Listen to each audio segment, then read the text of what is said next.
hay como cambio de gente al auditorio, salen unos y entran otros, o cómo funciona.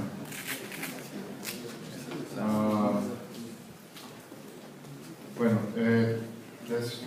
les doy un poquito más del background mío, que se los voy a contar aquí. Yo también he sido emprendedor, he construido varias empresas, he quebrado un par, de manera bastante dramática por la cantidad de dinero que se perdió, mía y de inversionistas. Entonces, una cosa es lidiar con los inversionistas cuando uno les está vendiendo el proyecto y otra cosa muy distinta cuando están liquidándolo.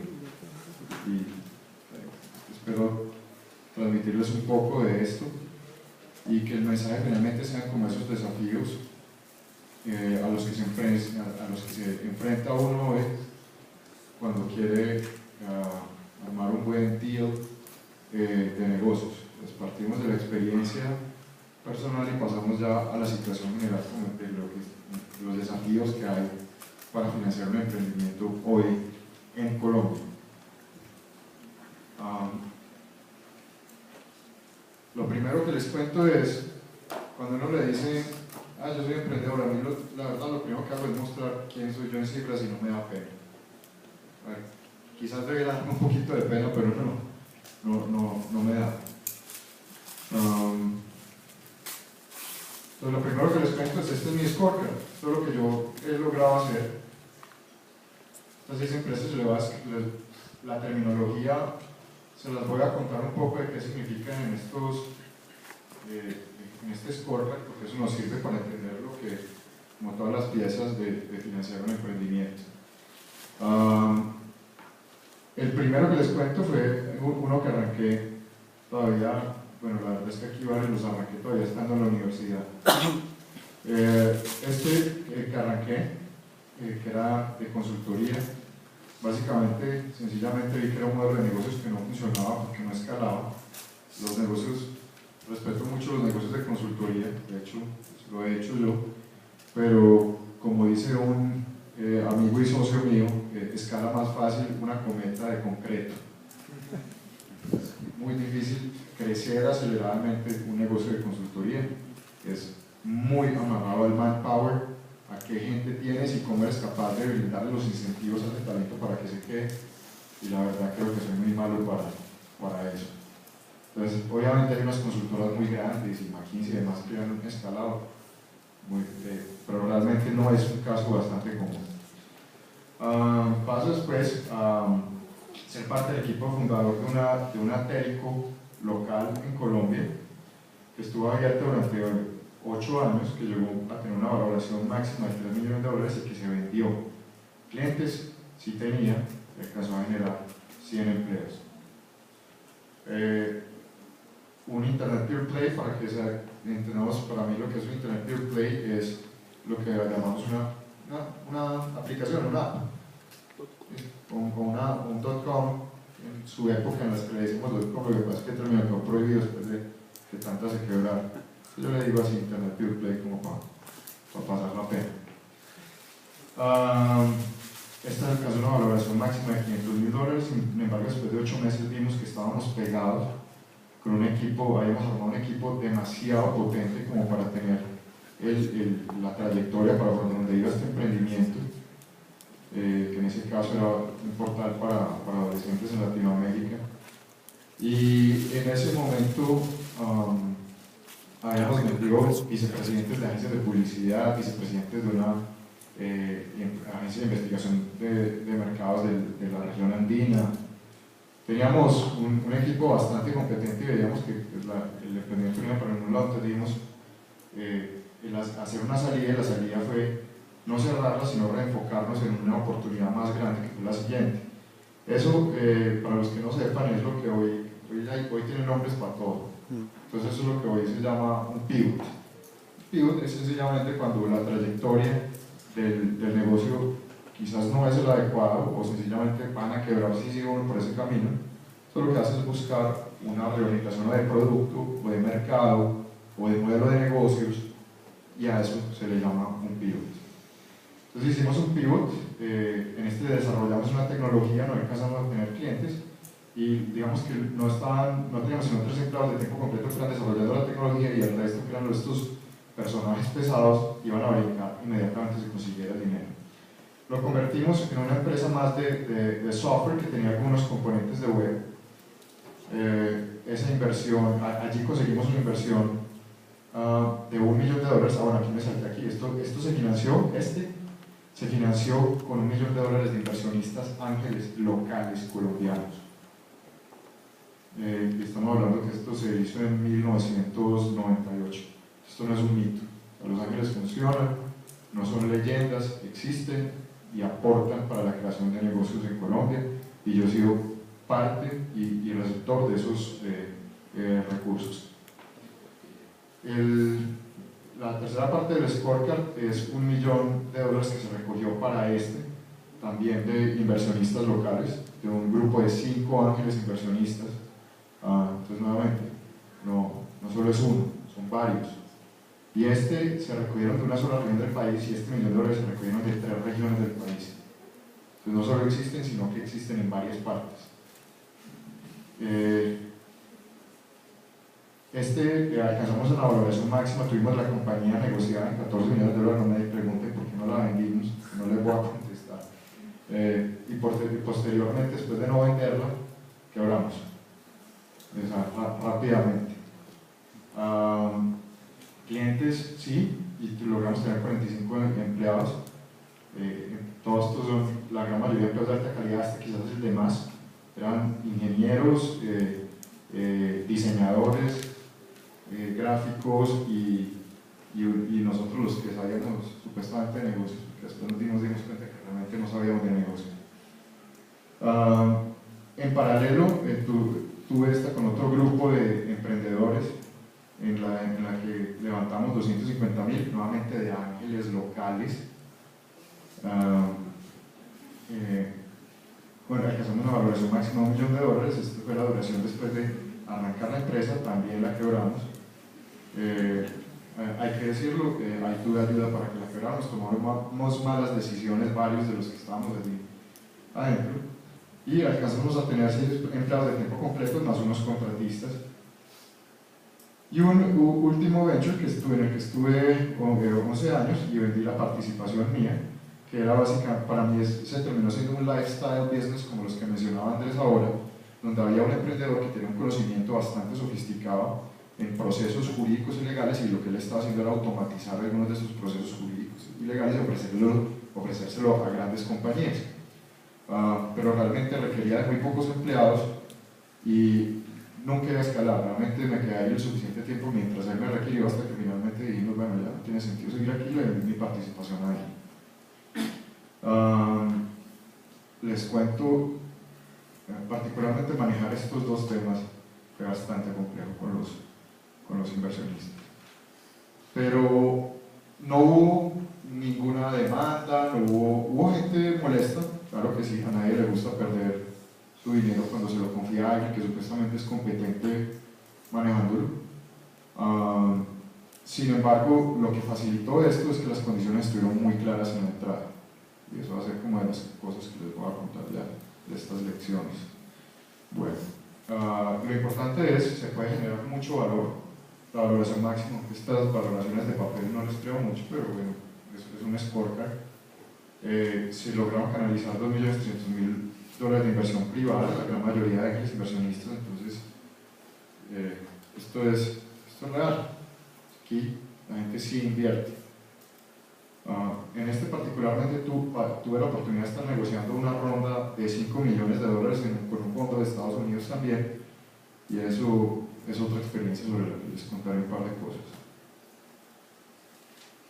Entonces, lo que siempre le pregunto a otro emprendedor o a alguien que quiera meterse en este cuento es cuál es el scorecard suyo.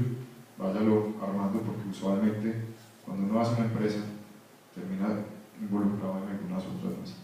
Lo importante es, lo que yo he visto es que estos tipos de emprendimientos que logran financiarse son los que quieren construir cosas de alto crecimiento, y ahí me detengo un poco en la descripción que nos hizo Andrés Waldra de los diferentes tipos de emprendimiento.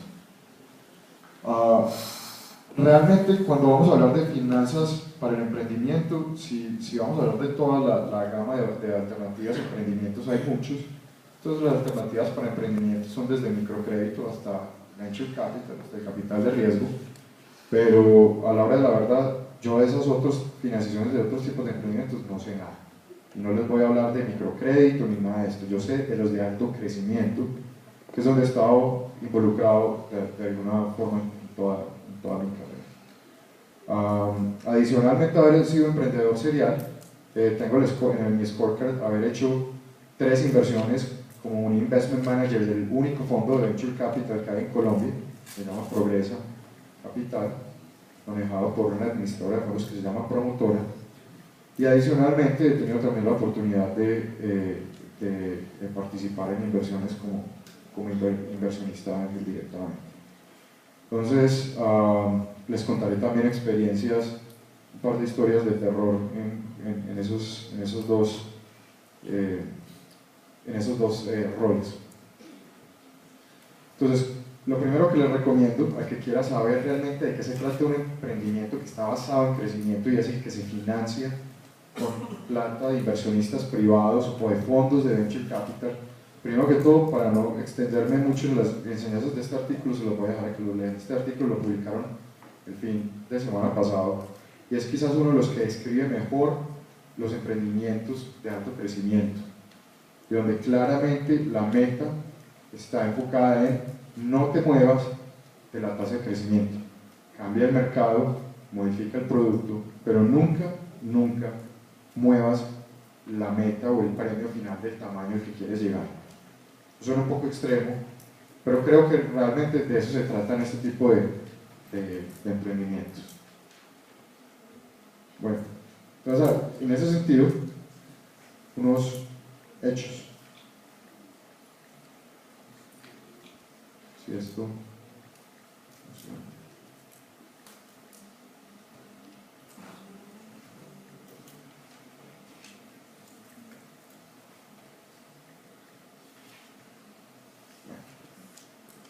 Un par de hechos. ¿Qué porcentaje creen ustedes que las nuevas empresas, el ecosistema más desarrollado en financiamiento de nuevas empresas es Estados Unidos? Bueno, ya hay algunos que le están pisando los talones, pero hoy digamos que es Estados Unidos. ¿Qué porcentaje de las nuevas empresas creen ustedes que reciben fondos de venture capital, de capital de riesgo? Oigo, apuesta. ¿Más del 50%? ¿Más del 30%? ¿Más del 20%? ¿Más del 15%? Este porcentaje está por debajo del 5%, bastante por debajo del 5%. Entonces, si eso es en un ecosistema desarrollado, entonces imagínense a lo que nos estamos enfrentando aquí. En Estados Unidos hay cerca de 800 fondos de capital de riesgo registrados. Aquí tenemos hoy uno en Colombia. Porcentaje fondeado por inversionistas privados. Aquí ya les llamamos siempre ángeles o demonios, no importa, inversionistas privados. Porcentaje de inversionistas, de emprendimientos fondeados por inversionistas privados. 30. ¿Quién vota por el 30? 20. Bueno, sí. Está más o menos entre el 15 y el 20. Ya hay mucha más actividad de inversionistas privados. Lo cual le muestra a uno cuáles son las mayores probabilidades de recibir plata de un fondo estructurado de capital de riesgo o de un fondo de ángeles inversionistas. En Estados Unidos hay, para que se hagan una idea de las magnitudes, hay más o menos 3.700 personas registradas como ángeles inversionistas, registradas. Obviamente para ser un ángel inversionista no tiene que ir a que le pongan las alas, ¿cierto? Uno puede hacer su actividad y ir invirtiendo y no contarle a nadie. Probablemente debe haber más de 10.000 inversionistas de estos en Estados Unidos versus 800 fondos. Entonces la magnitud es mucho más grande. Yo sigo creyendo que uno debe ir a capital de riesgo cuando es absolutamente necesario para la credibilidad del emprendimiento, cuando uno necesita otra cantidad de cosas más allá de la plata. Porque la cantidad de camisas de fuerza que le pone a uno un fondo de capital de riesgo no justifica el ir allí. Yo sugiero mejor trabajar con inversionistas privados, pero cada quien verá cómo lo busque. Y el último fact que es importante es qué porcentaje es fondeado con salidas grandes. Porcentaje fondeado con salidas grandes quiere decir que me vendí el 20% de mi compañía en $1 millón y después vendimos todos la compañía en $100 millones. Esto, pues, para hablar de Estados Unidos, voy a hablar aquí de Colombia. Porcentaje de las compañías que reciben fondos y que tienen salidas grandes también pueden estar por debajo del 20% de ese 1% más o menos aquí y ese 15-20% por acá. Entonces es un porcentaje muy pequeño finalmente el que usted dice vendió la compañía por tanta plata. ¿Eso qué quiere decir? Que no debo apostarle únicamente a que voy a vender la compañía en un montón de plata. Hay que buscar alternativas y ahora pues vamos a mirar cómo manejar cada uno de estos desafíos. Si vamos a hablar de Colombia, fácilmente, bueno, ahora hay una distorsión porque se han formalizado una cantidad de compañías, entonces uno ve que se están creando más de 30.000 compañías al año en Colombia. De esos realmente con VC se fondean como 2 al año solo en Colombia con Venture Capital y el porcentaje fondeado por inversionistas privados en Colombia puede estar también por el orden entre el 5 y el 10%.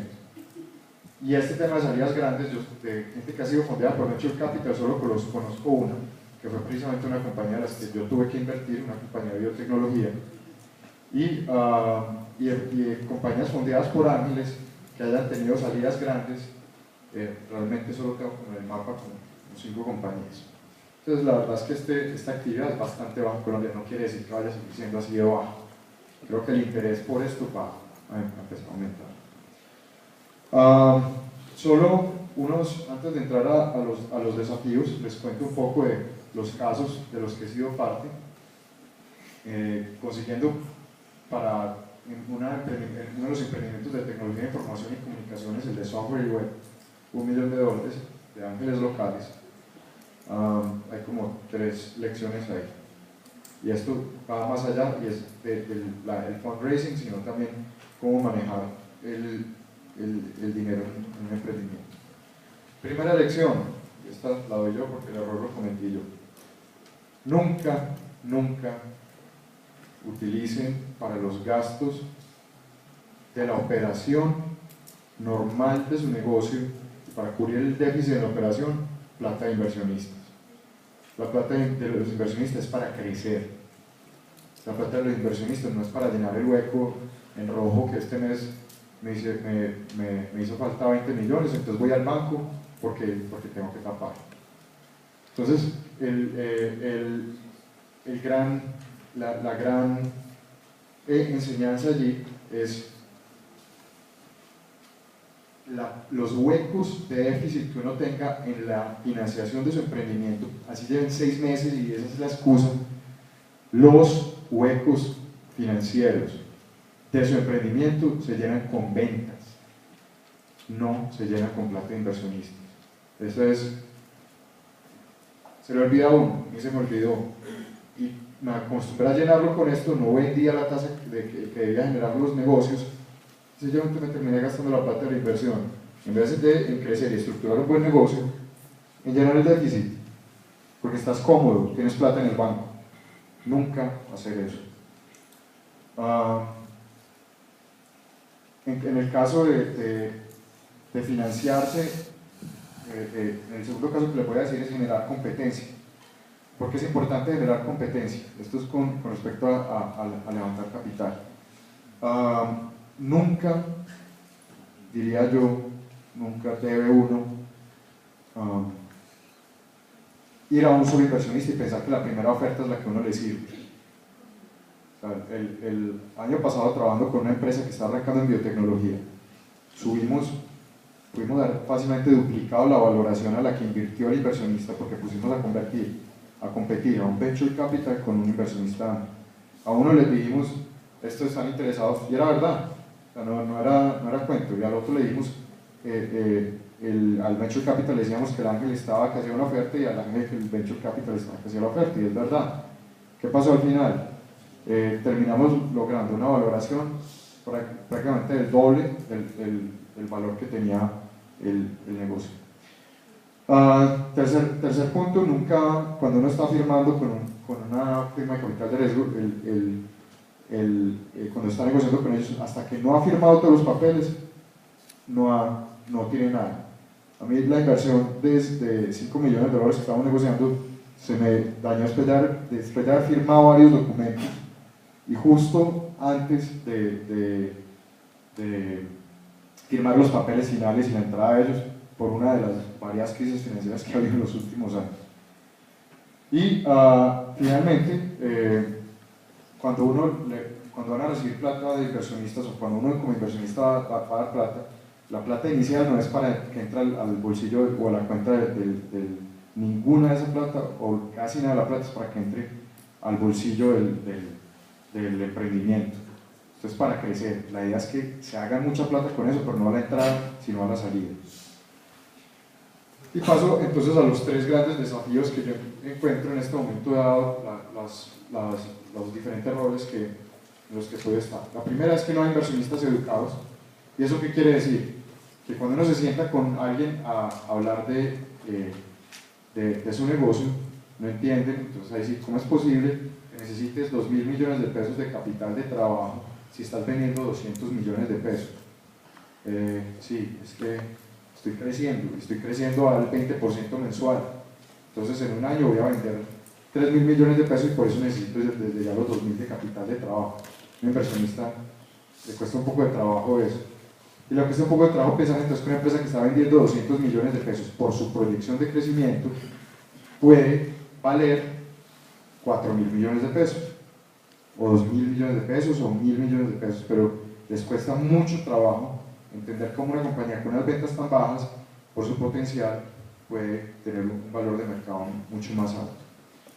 ¿En qué estamos trabajando en este momento aquí en el país? Y sí, desde el gobierno se está trabajando en este tipo de cosas. Lo primero es la creación de las redes ángeles, pero no porque a mí las redes ángeles particularmente me maten, creo que hay muy pocas personas se entusiasman mucho. ¿Por qué nos gustan mucho las redes de ángeles? Porque es una forma organizada de educar a los inversionistas, de darles preparación y de llevarlos a relacionarse bien con los activos con los que van a invertir. No porque ahí vaya a ser más fácil hacer inversión y nada de esto, o sea, es igual de complejo, pero por lo menos te da la posibilidad de nivelarlos y enseñarles cómo negociar, cómo hablar con el inversionista y entender las finanzas del emprendimiento, que entiendan este tipo de activos. Y el segundo punto que estamos tocando es la diáspora colombiana. Ahora lo mencionó un poco Andrés, no sé si hay alguien más. De los 4 millones de personas que tenemos por fuera de Colombia, hay gente que le ha ido bien. Y alguna de esta gente que le ha ido bien, pues tiene el patrimonio líquido disponible para hacer inversiones y que le gustaría vincularse nuevamente con Colombia y de esa forma hacerlo. Hemos hecho un par de pilotos de sentarnos con inversionistas potenciales, con gente con buen patrimonio colombianos afuera, y con una sola reunión inmediatamente varios levantan la mano y dicen: yo quiero que me muestren precios. Es más, algunos nos han contado: ya lo estoy haciendo. ¿Por qué no lo hacemos de manera organizada entonces? ¿Por qué no los ubicamos, identificamos, entendemos qué están buscando y empezamos a hacer el match entre esta gente y los inversionistas y los emprendimientos locales? No hay salidas, entonces ahorita los conté dentro de las cifras. Meto la plata y cómo la saco. O sea, ese es uno de los grandes problemas. Entonces, ¿qué es lo que decimos allí? Oiga, primero que todo, hablando por el de abajo, no es pecado, los dividendos no son pecado. Los dividendos no son ningún pecado, y hablar de dividendos en una época se volvió: no, lo que es conservar la caja y crecerlo, no, para nada. varios amigos míos que son inversionistas ángeles han hecho unos excelentes negocios porque, mírenlo así, compraron un activo donde compraron el 20% de una empresa por 300 millones de pesos en una etapa muy temprana. A la vuelta de 3 o 4 años, esta empresa está entregando utilidades completas de 500 millones de pesos y a él le tocan 100 millones de pesos por un activo que le costó 300 todos los años. Eso no es pecado, para nada, no suena para nada mal. No todo tiene que ser que los 300 se convirtieron en 10.000. Si en alguno de esos casos pasa, maravilloso, tape la champaña y felicítense todos. Pero eso sigue siendo un buen negocio para los inversionistas locales. Entonces, los dividendos no son pecado, y lo segundo es, hay que trabajar en que haya un mercado secundario. Esto sí me parece, estamos un poco lejos desde el punto de vista de legislación, no conozco ningún país latinoamericano que haya avanzado en esto, y en Estados Unidos tienen un mercado secundario fabuloso. Antes de que saliera Facebook a bolsa, vendían las acciones de Facebook como si estuviera en la bolsa. Todos los días me llegaban a mí avisos. Yo soy parte de estos mercados secundarios, buscando oportunidades para invertir en compañías antes de que salgan a bolsa. Entonces, hoy puedes invertir en Twitter y puedes invertir y antes de que saliera Singa a bolsa, puedes invertir en Singa. Y hay como 100 compañías de estas pequeñitas, o ya no tan pequeñitas, en las que puedes invertir antes de que estén en bolsa. Cuando salgan a bolsa puedes además ganarte ese primer empujón de la salida al mercado. En ese estamos un poco más lejos, pero está claro que está dentro de la agenda. Yo no veo un mercado secundario funcionando aquí para uno vender sus participaciones antes de los próximos 5 años. No hay alternativas y no hay competencia. Bueno, hay un buen ejemplo que es el crowdfunding. El crowdfunding, para los que no conozcan, es donde nos juntamos personas que queremos invertir pero no tenemos plata. Entonces nos dicen, mira, esta empresa está buscando 200 millones de pesos para contratar 10 personas, y porque ya tiene una aplicación exitosa en internet. Necesita contratar 10 ingenieros y necesita capital de trabajo. Esos 200 millones de pesos que están necesitando, una forma es ir a buscar a una persona, pero el crowdfunding lo que dicen estas personas, y los ejemplos más notorios están en Estados Unidos, aunque en Europa también hay casos, dicen, bueno, recibo de a $1.000.000 de pesos, necesito 200 personas que pongan $1.000.000 de pesos. Si ustedes les presentaran una empresa como Facebook hoy, alguno de ustedes diría, meto $1.000.000 de pesos por el 0.5%, sencillamente porque quizás este $1.000.000 de pesos va a valer 100 en 5 años. Eso les llamaría la atención. ¿A alguien le llamaría la atención? Bueno, entonces, a eso es a lo que le apuesta el crowdfunding, a buscar participaciones mucho más pequeñas de mucha más gente. En esto estamos trabajando en ver si hacemos un piloto en el primer trimestre del año entrante desde gobierno para hacer un primer ensayo de si es posible fondear algunas compañías con este método. Lo segundo es más fondos. Lo primero es los impuestos. Sencillamente la estructura de impuestos colombiana hace que no sea competitivo montar más fondos aquí, y eso es un gran problema y estamos trabajando en eso. De hecho, esta semana estuvimos trabajando en la reforma tributaria para incluir algunos artículos que permiten que haya incentivos para el montaje de nuevos fondos de capital de riesgos aquí en Colombia. Y lo otro es, les cuento que hay un método fabuloso para uno fondear su compañía y se llaman los clientes. Anoche tuve la oportunidad de estar conversando en un foro de financiación de la ANDI para emprendimiento y conversé con un personaje que tiene un emprendimiento y me dijo, yo vendo este servicio y tenía la capacidad de ofrecerle a un cliente un servicio por 250 millones de pesos, ya le había pasado una cotización, pero como vi que no iba a tener plata para pagar la nómina los siguientes 2 meses, pues me tocó hacer una cosa muy agresiva. Le dije, ¿se acuerda esa propuesta que le pasé la semana pasada por 250 millones de pesos? Bueno, se la rebajo a 30 si me la paga mañana. Pues, ¿qué creen que dijo el cliente? Dijo que sí. Al día siguiente tenía el cheque, 30 millones de pesos. Para que vean que esto no es el único caso, el año pasado con un emprendimiento que presta servicios de pruebas para nutracéuticos, donde les hace toda la certificación para poderlo sacar al mercado. Entonces es un servicio, ya tiene pagada la nómina, ya tiene pagado todo. ¿Qué hizo? Prevendió el servicio de pruebas de nutracéuticos a 10 empresas grandes colombianas y con eso financió la compra de equipos como por 400 millones de pesos. O sea, les digo, los clientes son una fuente verídica, real, de financiarse. ¿Qué es básico cuando vayan a hablar de la financiación de su emprendimiento? Es la validación del mercado. Ya nadie les va a dar plata si no hay nadie que está dispuesto a comprar el producto o servicio que ustedes tienen, aunque Andrés creo que mencionó bastantes casos de esto. Tienen que tener un caso específico de negocios y entender para qué necesitan la plata. Ahí debe haber una claridad bastante grande de para qué la necesitan. Debe haber un espacio para crecer en el mercado donde van a entrar. Y por favor, las cuentas de servilleta, es increíble, incluso gente que tiene empresas hace rato no es capaz de decir cuánto me cuesta atender a un cliente, cuánto me cuesta conseguírmelo, cuánta plata soy capaz de facturar por cada cliente, y hacerte la cuenta de servilleta de cada cliente, cuánto me cuesta, cuánto le vendo y cuánto me queda. Es increíble cuánta gente no es capaz de hacer esta cuenta. Y finalmente los eventos de liquidez, esto es absolutamente clave. ¿Cómo va el inversionista a sacar su plata y cómo el mismo emprendedor va a sacar su plata? Y recuerden, los dividendos no son pecado. Eso puede ser una forma absolutamente válida de sacar el dinero. Como el tiempo se me acabó y ya tengo varias personas viéndome con ojos de termina. Las preguntas más importantes esta me las salté, ¿por qué? ¿Por qué financiarse con capital de un tercero? ¿Para qué necesito eso? ¿Por qué quiero esto? Yo les recomiendo a nadie debe buscar capital que no quiera crecer mucho. Si es sencillamente por tener tranquilidad, les digo que la mayor intranquilidad que hay es tener a otra persona extraña metida en el negocio de uno.